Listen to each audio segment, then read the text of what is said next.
생각은 우리 일상생활에 굉장히 큰 영향을 미치죠. 뭔가 우리가 일이 잘못되면 우리가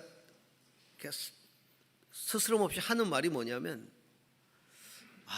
그렇게 생각하는 게 아니었는데, 그렇게 생각하는 게 아니었는데, 또 생각이 짧았어, 이런 말 하잖아. 생각이 짧았어. 인간관계도 보면 생각이 비슷한 사람들끼리 모이잖아요. 최근 우리나라를 보면 특별히 대표적으로 정치적인 견해에 있어서 이렇게 탁 나눠지는 것 같아요. 그래서 보수적인 견해를 가진 사람, 진보적인 견해를 가진 사람들이 나눠서 이렇게 대립을 하는데, 생각이 다른 사람을 잘 용납하기 어려워해요. 힘들어하죠. 그래서 정치 얘기는 가족끼리도 하는 게 아니다, 요즘 그렇게 얘기합니다. 가족들의 대화 가운데 금기 주제가 뭐냐? 정치 얘기다. 특히 어른들은 잘 새겨 들으셔야 됩니다. 함부로 얘기하시지 않기 바랍니다. 싸움 나죠. 큰일 납니다. 생각은 인간의 행동에 영향을 굉장히 많이 끼칩니다. 왜냐하면 생각 가지고 행동하는 거니까.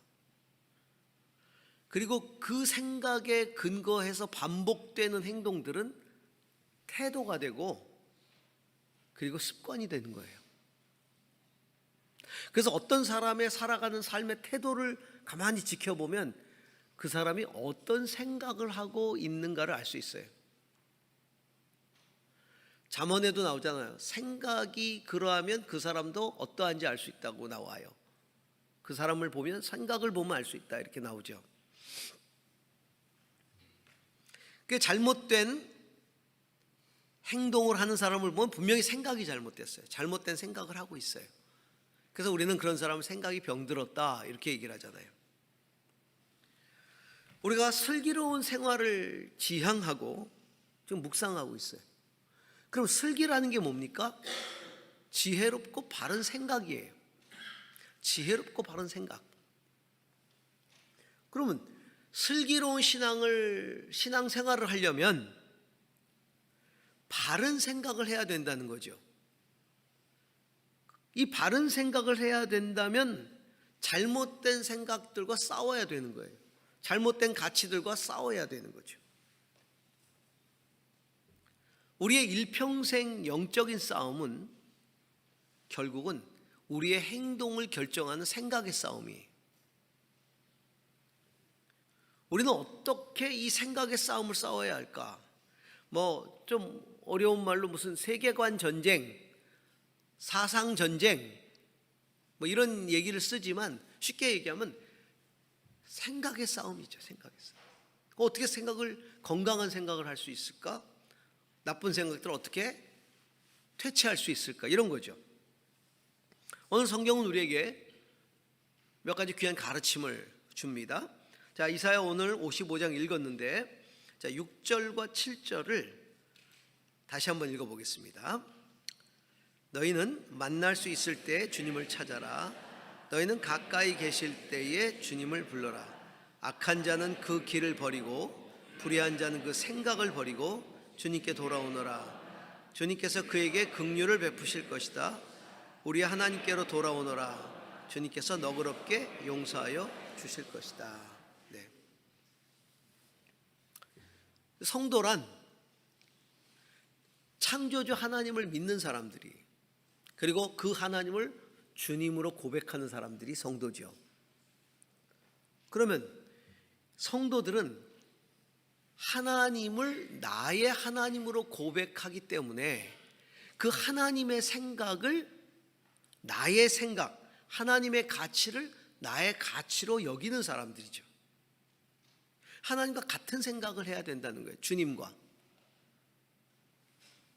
그러려면요, 우리 성도들은 비신앙적인 가치들, 또 그 가치에 기반했던 나의 생각들, 우리가 하나님을 믿지 않았을 때도 있었잖아요. 하나님 믿지 않았을 때는 세상적인 가치들에 의해서 내 생각이 틀이 형성이 되고 그 가치들에 사로잡혀 있지 않았겠습니까? 근데 하나님을 믿고 난 다음에 하나님의 생각과 그 가치가 충돌이 일어나죠. 그렇다면 하나님의 생각에 기반한 생각을 할 수 있어야 되는데, 그러려면 하나님의 뜻을 거스르는 생각들을 내려놓을 수 있어야 된다는 거죠. 가치관 싸움입니다. 세계관 싸움입니다. 자, 우리가 실생활 속에서 한번 보시면 한 가족 안에서도 믿는 분하고 믿지 않는 분하고 생각의 차이가 굉장히 많이 나요. 큰 틀에서 보면, 굉장히 큰 틀에서 보면 차이가 나죠. 직장에서도 마찬가지죠. 믿는 사람하고 안 믿는 사람하고 생각이 같을 수가 없어요. 우리는 너무나 잘 알고 있어요. 신앙생활하고 사회생활하면서 그 차이를 너무나 잘 알고 있죠. 그런데 이 싸움에서, 이 생각 싸움에서 중요한 게 뭡니까? 하나님의 생각과 내 생각을 일치시키는 게 중요하거든요. 자, 오늘 하나님이 우리가 읽은 이사야 선지자를 통해서 이스라엘 백성들이 돌아오라, 그들이 악을 행했고 죄를 지었다, 그런데 다시 내게로 돌아오라, 이렇게 주님이 말씀하시는 거예요. 근데 그냥 돌아오는 게 아니라 뭐라고 이야기하십니까? 너희는 하나님을 찾아라, 가까이 계실 때 주님을 불러라, 그러면서 하는 말씀이, 악한 자들, 불의한 자들은 생각을 버리고 주님께로 돌아오라, 이렇게 말하고 있어요. 생각을 버리고, 그러니까 생각을 내려놓고 잘못된 생각을 멈추고 내게로 돌아오라, 하나님의 생각으로 돌아오라는 겁니다.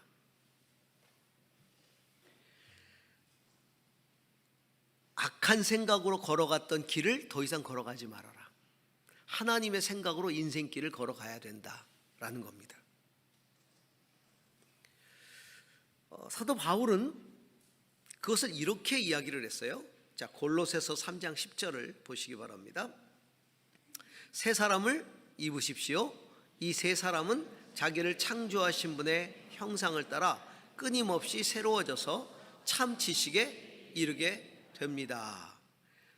새 사람을 입으라고 말씀하고 있어요. 우리가 예수 믿는 것, 믿게 되는 것, 이걸 거듭난다 이렇게 표현을 하잖아요. 거듭난다, 새로 태어난다. 거듭난다는 게 새로운 사람으로 태어나는 거예요.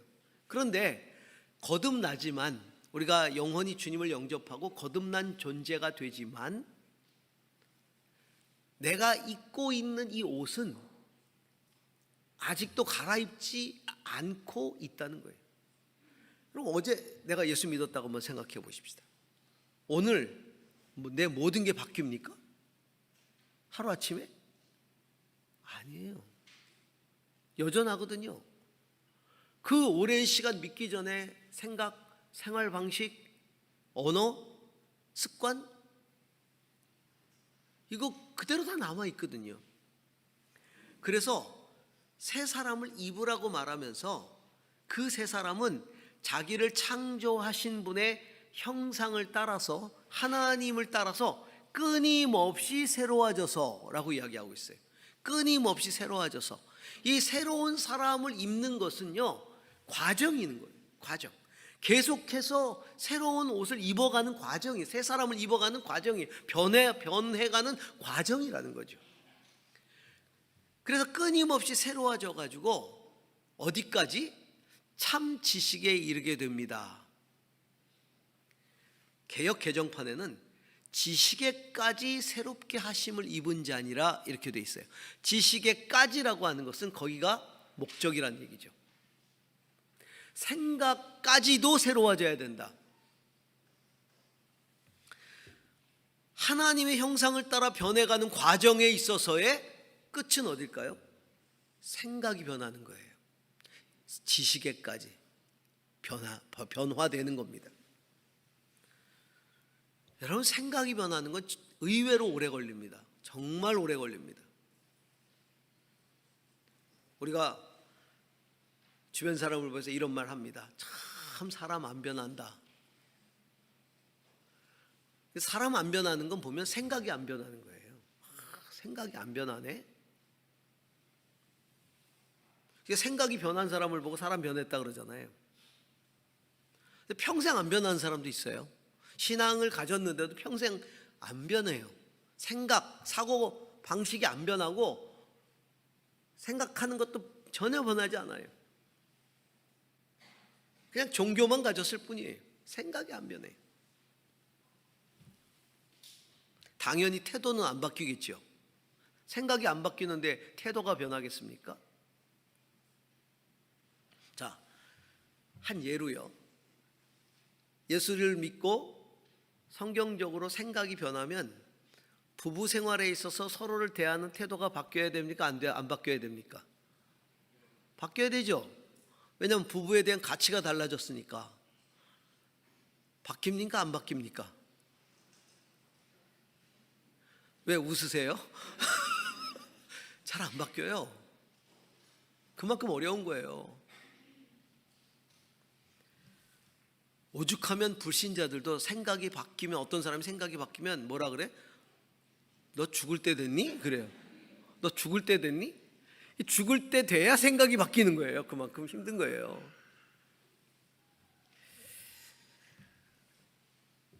내 생각을 하나님의 생각에 복종시키려면 어떻게 해야 되겠어요? 하나님의 생각이 뭔지 알아야 될 거 아닙니까? 그러려면 하나님의 생각을 담은 하나님의 말씀을 진리라고 여겨야죠. 그 하나님의 말씀이 참된 진리라는 걸 확신을 해야 돼요. 그리고 확신을 하는 데서 끝나는 게 아니라, 그러면 하나님은 어떤 생각을 가지고 있는 거지? 알아봐야 되잖아요. 그래, 말씀을 깨달아야 돼요. 하나님은 뭐라고 말씀하시는가? 말씀을 깨닫기 위해 노력해야 되고, 그 다음에 깨달은 다음에는 어떻게 해요? 내 생각하고 차이가 나면 하나님의 생각에 내 생각을 내려놓기 위해서, 순종하기 위해서 결단하고 노력해야 되죠. 그래야 생각이 바뀌는 거예요. 요즘 우리 자녀들의 시대에 그 아이들의 사고방식이 우리하고 참 많이 다르잖아요. 그 아이들의 사고를 이해하는데 쉽지 않습니다. 저도 청소년 사역을 하지만 청소년 아이들 이해하는 게 그렇게 쉽지 않아요. 너무 사고의 차이가 있으니까. 우리 아이들이 받은 교육이 이 포스트 모더니즘이라고 하는 그 사조의 영향을 받은 교육의 산물이거든요. 이 포스트 모더니즘의 대표적인 특징이 절대 이성을 인정하지 않아요. 절대 이성이라는 건 없다는 거예요. 다 상대적인 것일 뿐이라는 거죠. 상대적인. 그러니까 아이들에게 전도하기가 정말 어려운 게, 이 절대 진리인 하나님의 말씀을 믿어야 된다라고 말하면 애들이 동의를 안 하는 거죠. 절대 진리가 어딨냐고 말하는 거예요. 다 상대적인 것일 뿐이지. 그래서 너무 힘든 거죠. 그렇죠? 애들이 받아들이기가. 그리고 이성보다는 감성이 앞서요. 그러니까 애들에게 복음을 전하는 데 있어서 옛날에 어른들은요, 설득을 했습니다. 성경을 가지고 가서 읽어주고, 혹은 성경의 진리를 요약한 걸 가지고 가서 이야기해주면서 설득해가지고, 그럼 어른들이 그랬어, 맞아요, 그런 것 같아. 그럼 어떻게 해야 되죠? 그러면 이렇게 따라서 기도하시고 이렇게 믿으세요. 설득을 해야 되는데 아이들은 설득이 먹히질 않아요. 감성이 우선이기 때문에 설득보다 더 앞서는 게 뭐예요? 감동이에요. 감동. 애들을 감동시켜야 이야기를 듣기 시작해요. 옛날에는 설득이 돼야 이야기를 듣기 시작했는데 지금은 감동을 줘야 돼요. 애들한테 끊임없이 감동을 줘야 합니다. 토론을 합니다. 그럼 토론을 해서 아이들의 생각들이 잘못됐다는 걸 이렇게 이야기해 주잖아요. 그럼 자기가 이제 더 이상 그래, 내가 잘못됐어, 그러면서 그걸 바꾸려고 할까요? 아니에요. 안 바꿔요? 너 왜 지난번에 얘기 같이 나누면서 그랬는데 안 바꿔? 그러면 답이 기분 나빠서요 그래요. 기분 나빠서. 기분은 뭐예요? 감정이잖아요. 감정.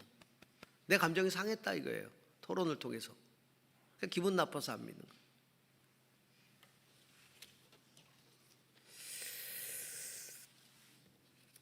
그러니까 우리 시대에 아이들에게 진리를 전하려면요, 우리 믿는 부모님들이 아이들에게 감동을 주는 삶을 먼저 사셔야 돼요. 그래야 아이들이 부모가 이야기하는 것들에 귀를 기울이기 시작합니다. 감동을 줘야 돼요, 아이들에게. 자, 신앙생활하면서 내가 내 생각을 안 내려놓는 이유가 기분 나빠서, 손해볼까 봐 그렇게 내 생각을 내려놓지 못하고 있다면 난 생각 싸움에서 지고 있는 거예요. 지금 생각 싸움에서 지고 있는 거예요. 우리 생각을 하나님의 뜻에 온전하게 내려놓을 수 있기를 바랍니다.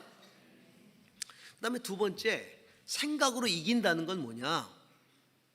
하나님의 생각으로 세상의 이론들을 무너뜨리고 하나님의 뜻을 이 세상 가운데 펼쳐가는 거예요. 자, 이사야 55장 8절에서 11절을 한번 보겠습니다. 같이 읽습니다.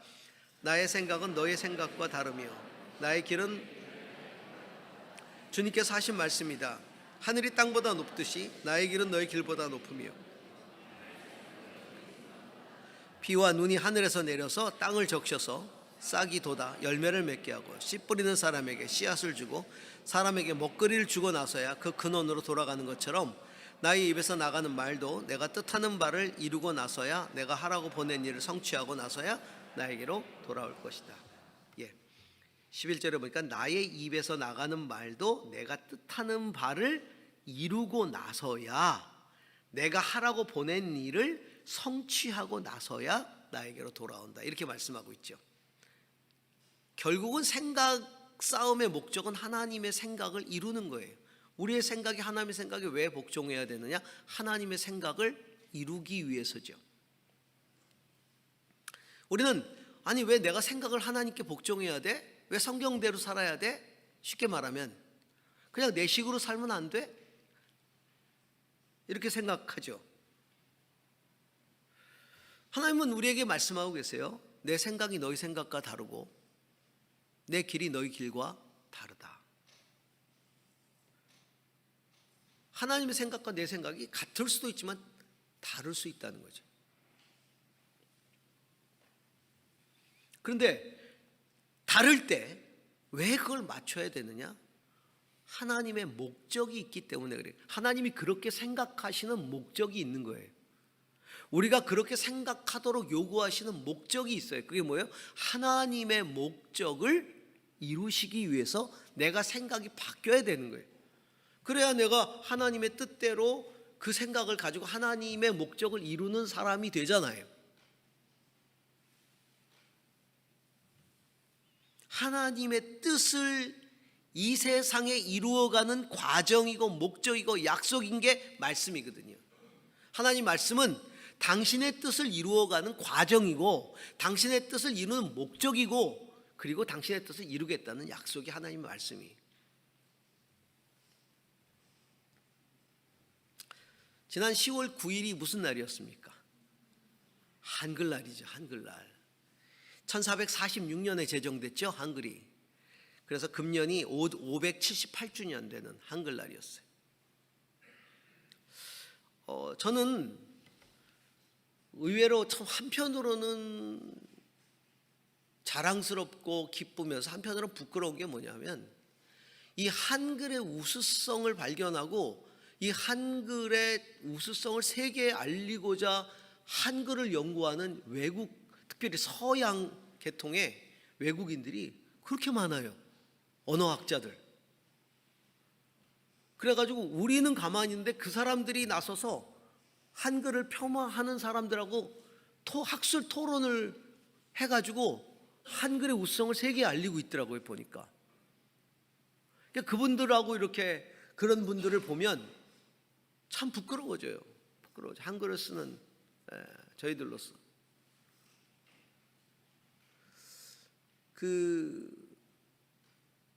혹시 보셨을 텐데 찌아찌아족인가 그래요. 종족은 한글로 자기 언어를 쓰기 시작했어요. 그래서 자기 나라 말을 그대로 이렇게 간판에 한글로 써가지고, 한글이 표음 문자니까 그걸로 표현을 해서 간판. 그러니까 우리가 거기 가면 그 뜻은 모르지만 한글이 다 간판. 그 정도로 한글이 우수한데, 이 언어학자들이 한글의 우수성을 이야기하면서 가장 초점을 두는 것 중에 하나가 한글의 제정 목적입니다. 글자라는 것을 목적을 가지고 만들고 언제 만들었는지를 아는 문자가 세계에서 한글밖에 없어요. 언제부터 썼는지 다 모르고 쓰는 거예요, 그냥. 그리고 이게 왜 만들어졌는지 몰라요. 근데 우리는 분명한 목적이 있잖아요. 그리고 언제 만들었다는 것도 있잖아요. 그게 유일한 거죠. 훈민정음 해례본 서문에 보면 한글의 제정 목적이 나와 있어요. 제가 고등학교 시절에, 저희 때는, 지금은 아이들이 배우는지 안 배우는지 모르겠는데 저희 때는 고전 문학이 정식 과목이었어요. 그래서 고전 문학을 읽고 해석하고 또 고전 문학을 따로 시험 보고 그랬었어요. 그러니까 옛날 고전, 옛날 우리말도 옛날 고어가 있잖아요. 그것들을 어떻게 해석해야 되나 공식이 있거든요. 그거 다 배워가지고 그걸 어떻게 풀어내는지 다. 근데 그때 고전 문학 배울 때 무조건 제일 처음에 외워야 되는 게 있었어요. 그게 뭐냐면 훈민정음 해례본 서문입니다. 여러분들도 다 기억하고 계시죠? 아시죠? 네, 한번 해보겠습니다. 시작. 나란 말씀이 둥귀게 달아 문자와로 서로 삼았디 아니할세. 이런 전차로 어린 백성이 점점 작아지기 시작합니다. 니루고조 홀빼 있어도 마침내 그 뜻을 실어 펴디 못할 놈이 하니라. 그렇죠? 여기서 그치면 안 돼요. 내가 이를 어여삐 여겨 새로 28자를 맹가노니.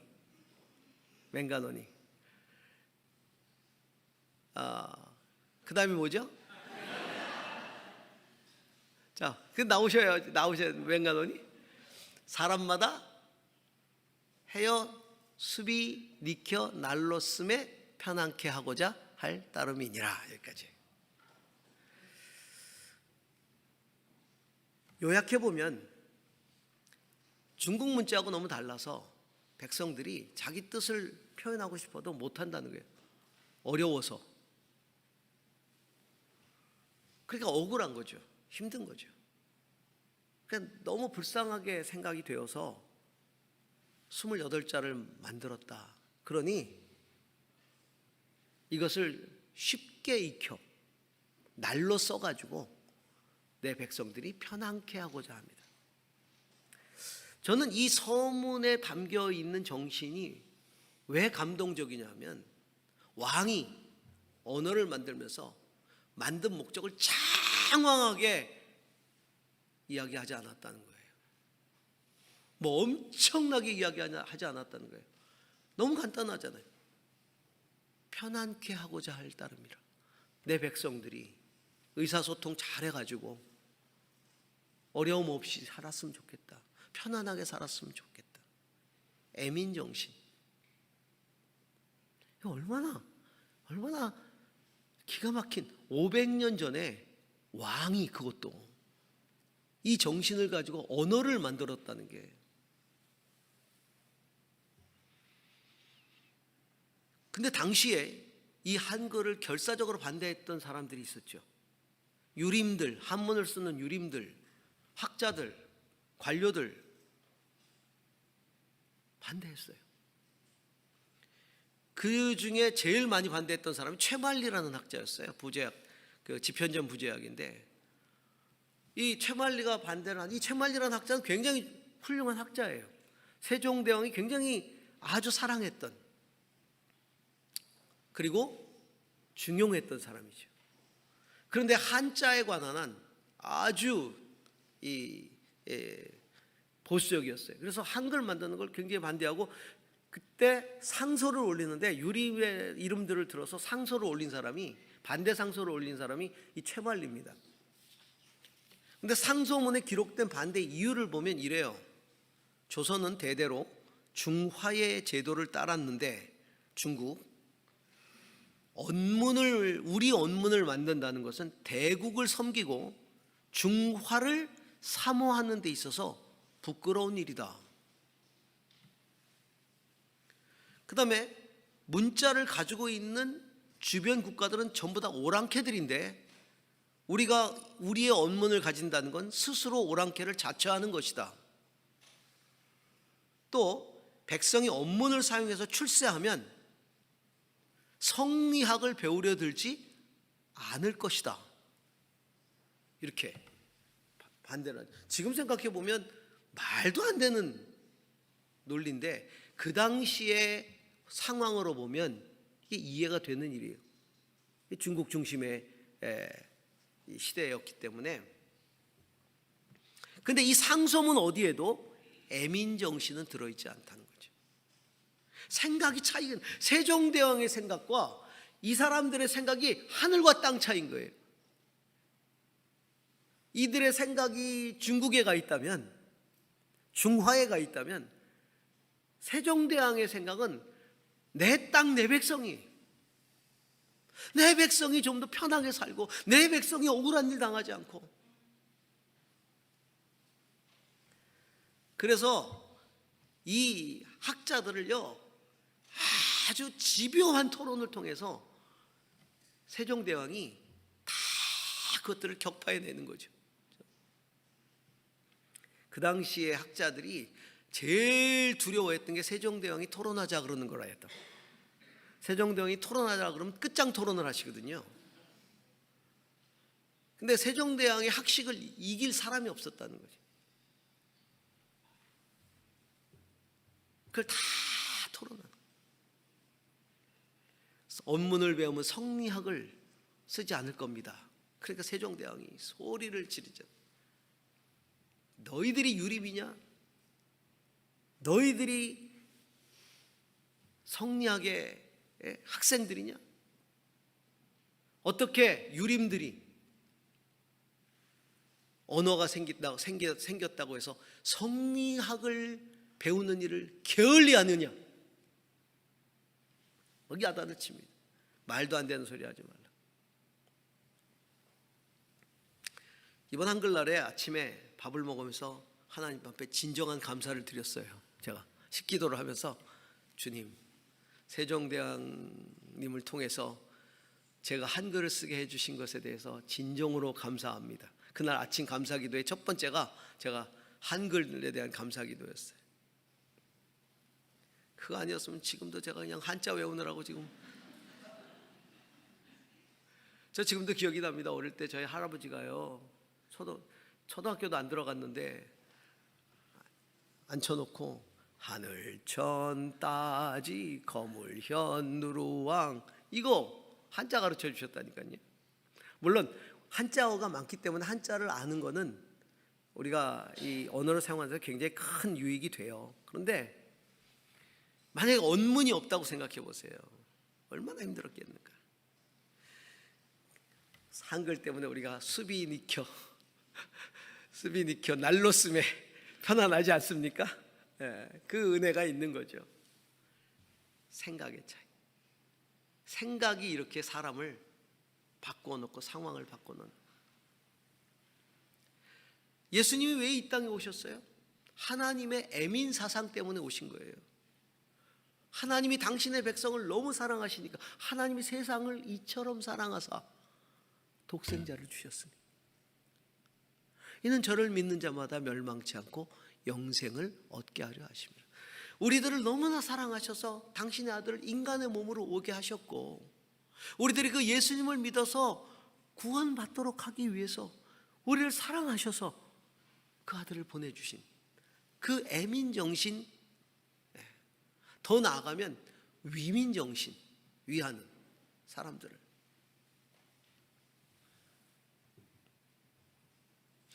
그러니까 하나님이 당신의 말씀을 통해 이 세상 가운데 이루고자 하는 목적이 뭐예요? 결국은 예수님을 통해서 세상을 구원하시는 거 아니겠어요? 그 목적을 이루어가는 거예요. 생각의 싸움은, 그래서 생각의 싸움은 목적 싸움입니다. 내가 가진 생각을 가지고 어떤 목적을 이루고 사느냐가 문제인 거예요. 내가 하나님의 생각을 가지고 있다면 하나님의 생각으로 하나님의 목적을 이루는 것이죠. 우리가 싸워야 할 그 생각들은 어떤 것들일까요? 오늘 고린도후서에서 읽었던 것처럼 우리는 궤변을 무찌르고 하나님 아는 지식을 가로막는 모든 교만을 쳐부수고 모든 생각을 사로잡아서 그리스도께 복종시킵니다. 생각을 사로잡아서, 어떤 생각? 궤변, 하나님 아는 지식을 가로막는, 쉽게 얘기하면 하나님 모르게 하는 지식들을 쳐부수고, 이게 교만이라는, 교만. 하나님 아는 지식을 가로막는 모든 교만, 이거를 쳐부수고 생각을 사로잡아서 그리스도께 복종시킨다. 이게 생각의 승리예요. 생각의 승리. 우리가 이 생각의 승리를 해야 되는 가장 중요한 이유가 뭐냐면, 생각은요 힘을 내재하고 있거든요. 생각은 제도를 만들어내요. 그 생각을 펼치기 위해서 힘을 가질 수 있는 제도를 만들어내요. 그게 법일 수도 있고 제도일 수도 있어요. 그 제도는 그 생각을 펼쳐가는 일을 시행합니다. 그럼 하나님을 대적하는 생각은 하나님을 대적하는 제도를 만들고, 하나님을 대적하는 제도는 하나님을 대적하는 일들을 만들어가기 시작합니다. 그래서 우리가 이 생각 싸움에서 지지 말아야 한다는 것이죠.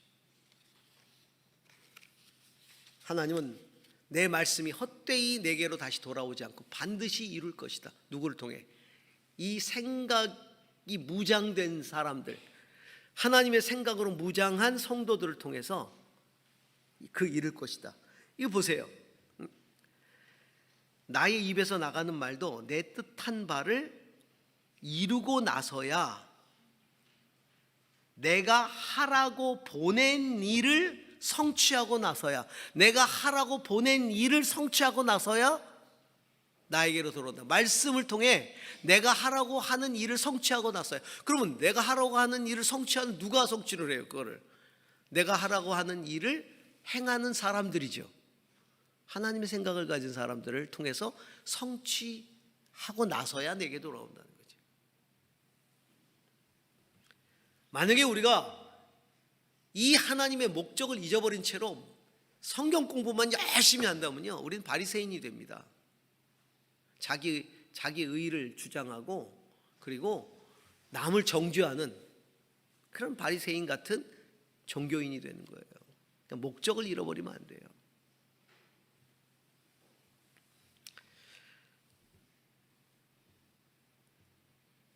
세 번째로, 이 그리스도께 모든 생각을 복종시키는 이 승리는 지적인 과정이 아니다는 거예요. 의외로 이것은 매우 영적인 과정이라는 거예요. 하나님의 말씀과 성령의 능력으로만 가능하다. 사도 바울은 승리를 가져오는 무기가 육체에 속한 것이 아니라고 말하고 있죠. 보니까 싸움에 쓰는 우리 무기는 육체의 무기가 아니라 하나님 앞에서 견고한 요새라도 무너뜨리는 강력한 무기다. 그 무기를 가지고 우리는 궤변을 무찌른다 그래요. 결국은 단순한 지식이 아니라는 거예요. 생각 싸움이라 그러니까 우리가 지식으로 지식을 물리쳐야 되는구나 이렇게 생각할 수도 있는데, 아니에요. 말씀과 성령의 권능이에요. 제가 어떤 영상을 보니까 탁월한 변증가가 있어요. 지금도 이 시대에도 그 옛날에도 고대 교회를 보면 변증가들이 있거든요. 변증 전문가들이 있는데 요즘도 탁월하게 변증을 하는 사상가, 기독교 사상가들이 있어요. 정말 말을 기가 막히게 논리적으로 잘해가지고 하나님을 대적하여 높아진 사상이나 이론들을 물리치는데, 교변들을 물리치는 데 있어 탁월해요. 그 논리 그 대결을 하는 과정을 보니까 뭐 통쾌하죠. 수없이 쏟아지는 질문에 아예 말문을 못 열도록 딱 닫아버리게 딱 변증을 하는데, 기독교인으로서는 참 통쾌한데, 제가 그 논리에서 진 사람들의 표정을 가만히 봤어요. 야, 이제야 진리를 찾았구나. 이제 믿을 수밖에 없구나. 너무 기쁜 희열에 넘쳐서 믿겠다고 하는 그런 표정이 아니라, 말빨 딸리네. 내가 좀 부족한가 봐, 지식이. 더 준비해야지. 기분 나빠. 야, 저 말 잘하는 예수쟁이 재수 없어. 정말 그거예요. 딱 그 표정이에요. 말 잘하는 저 예수쟁이 정말 재수 없어. 이 표정이야. 물론 지적인 변증은 거짓 이론을 대항하는데 매우 유용하죠. 그러나 생각을 사로잡아 그리스도께 복종시키는 강력한 무기는 성령이 역사하시는 말씀이에요. 그래서 사도 바울도 내 말과 내 설교는 지혜에서 나온 그럴듯한 말로 하는 게 아니라 성령의 능력이 나타낸 증거로 하는 것입니다. 그것은 여러분의 믿음이 사람의 지혜에 바탕을 두지 않고 하나님의 능력에 바탕을 두게 하려는 것입니다. 이렇게 말하고 있거든요. 자기 설교가 지식으로부터 나오는 게 아니라는 거예요. 성도는 말씀에 붙들려야 되고 성령에 붙들려야 됩니다. 실제로 제가 경험한 일인데요, 한 탁월한 지식인이 하여튼 기가 막힌 과정을 통해 그 교회를 찾아오게 됐어요. 그 과정도 사실 엄청난 이야기인데 다 끊고 교회 오시자마자 이분이 이제 1대1을 신청을 했어요. 네, 이분이 하버드에서 경제학으로 박사를 받은 사람이, 하버드 출신이, 그리고 미국 대기업의 한국 지사장으로 와 있는 한국 사람이, 똑똑하기가 그지 이를 데 없어요. 그분이 표현이 이렇습니다. 태어나서부터 지금까지 전 한 번도 1등을 놓쳐본 적이 없는 사람입니다. 1등을 놓쳐보고 대학이나 직장이나 떨어져 본 적이 없는 사람이에요. 그런 사람이. 하여튼 그런 사람 우여곡절 끝에 교회를 오게 된 거죠. 하나님은 참 살아계시는 게 희한하게 역사하시더라고요. 그 왔어요. 1대1을 신청을 했어요. 그 누가 가르칩니까, 그런 사람을? 대개 좀 비슷한 학벌이 비슷한 사람하고 연결이 되는데 어떻게 착오가 있었는지 연결을 한 사람이 고졸 출신의 집사님이 이제 연결이 된 거예요. 그래서 첫 주 만났어요. 첫 주 만나잖아요. 만나서 이야기를 나눠보니까 자기가 가르쳐야 될 사람이 그런 사람인 거예요. 근데 저를 찾아왔어요. 목사님, 못 가르칩니다. 그리고 저분의 인상이 예사롭지 않습니다. 그러면서 이제 바꿔주세요. 예, 알겠습니다. 그리고 연락을 해보니까 지금 가르칠 양육자가 없다는 거예요. 근데 이분은 지금 당장 해야 되겠다는 거예요. 이분이 막 너무 갈급해가지고. 그래서 사정을 이야기하고 기도하면서 하십시다. 저도 기도해 드릴 테니까. 이분이 해야 되니까 그때부터 이분이 특별 기도에 들어갔어요. 매일 새벽마다 나와서 그분을, 자기 동반자를 위해서 기도합니다. 때로는 금식 기도합니다. 그리고 말씀을 외우고 다 공부하고. 근데 이분이 궁금한 게 많으니까, 똑똑한데 이제 막 믿으려고 하는 게 얼마나 궁금한 게 많아요. 그러니까 예리한 질문을 막 하니까 질문을 대답을 못 하니까 한과가 끝나면 꼭 저를 찾아오는 거예요, 집사님이. 그래가지고 이렇게 질문했는데 답을 어떻게 해야 될까요? 계속 이제 답을 가르쳐 드리고 이렇게 다 끝났어요. 나중에 이제 1대1 끝나고 나면 1대1 수료식 하잖아요. 근데 저는 이제 중간에 꼭 그만둘 거라고 생각을 했었어요. 제가 오래 못 갈 것 같은데 아무래도 이러다가 그랬는데 어떻게 다 끝났더라고요. 이제 간증을 하는 사람, 이제 많은 사람들이 졸업을 하니까 간증을 하는데 그 간증자로서 이분이 선택이 된 거예요. 그게 어떻게 된 일인가 했더니 그 간증을 그 과정을 다 마치고 나서 이분이 예수님을 드디어 영접한 거예요. 은혜를 받은 거예요. 그래서 제가 좀 오시라 그랬어요. 어떻게 예수를 믿게 됐냐, 영접하게 됐냐 그랬더니 저 집사님의 지적 논리에 의해서가 아니라 너무 확신 있게 그 진리를 기쁨으로 정말 그 안에 예수님이 계신 것처럼 전하더라는 거예요. 그래서 자기 안에 궁금증이 생겼대요. 진짜 저 안에 예수님이 계시나 봐. 저분은 나도 한번 알아봐야지 하는 궁금증이 생기기, 그때부터 성경을 보기 시작했다는 거예요. 성경을 열심히 보고 성경을 찾고, 그때 성령이 역사하신 거예요. 은혜를 받은 거예요. 그 성경을 보다 펑펑 울은 거예요. 그러면서 어떻게 하면 내가 예수 믿을 수 있겠느냐고. 그래가지고 이 집사님이 예수님을 영접시킨 거죠. 이 집사님의 표현에 의하면 어떻게 하면 예수 믿겠냐고 할 때 자기 심장마비로 죽는 줄 알았대요. 이 어찌미뇨, 이 어찌미뇨. 말씀과 성령의 능력이 사로잡은 거죠. 사랑하는 성도 여러분, 생각의 싸움 꼭 기억하세요. 내 생각을 내려놓는 것이다. 단순히 내려놓는 것이 아니라 하나님의 목적을 이루는 것이다. 그러려면 하나님의 말씀의 능력이 내게 필요하다. 모든 진을, 견고한 진을 파는 능력이 내게 필요하다. 성령을 의지하십시오. 말씀을 붙드십시오. 하나님께서 승리케 하실 것입니다. 우리 모두가 거룩한 생각의 승리자가 될 수 있기를 바랍니다. 우리 옆에 분들에게 이렇게 서로 격려하고 기도하겠습니다. 옆에 분들 바라보시면서 거룩한 생각의 승리자가 되십시오. 아멘. 예, 기도하십시다. 하나님, 우리가 거룩한 생각들을 할 수 있도록 우리를 찾아와 주시고 변화시켜 주시고 믿게 하시고 은혜 주셔서 감사합니다. 하지만 내 생각을 내려놓고 하나님의 생각으로 새 사람을 입는 과정이 필요합니다. 지식에까지 새롭게 해질 수 있도록 주여 도와주시옵소서. 특별히 성령님 내게 역사하여 주셔서 하나님의 말씀으로 무장되어지고 성령의 능력에 붙잡힌 바 된 그런 삶 살게 하여 주옵소서. 예수님 이름으로 기도합니다.